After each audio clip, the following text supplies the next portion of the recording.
A former Hungarian deputy minister has criticized the newly launched Board of Peace, saying it gives President Donald Trump too much power. Speaking to CGTN, ecvoglobalnews said Trump can decide who is invited and hold veto power over decisions, calling it a structure that makes him, in his words, like an overlord.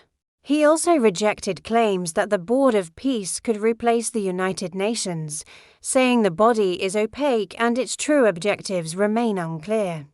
The comments add to growing debate over the future role and influence of the new peace initiative. Mr. Trump, as an inaugural president, does have an enormous competence and power in that.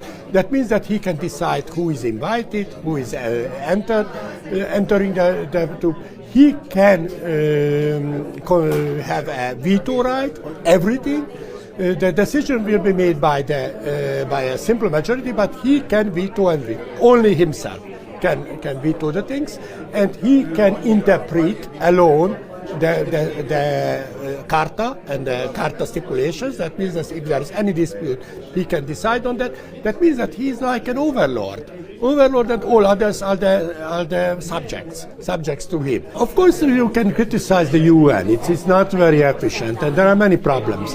But at least it is in place, and it is working, and it is something that we have. And it has some institutions and some clear rules and clear principles and so on.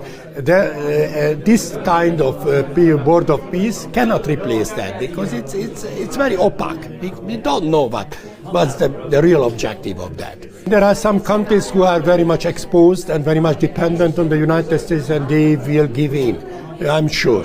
But many countries can oppose that and can say that we are not going to join that organization.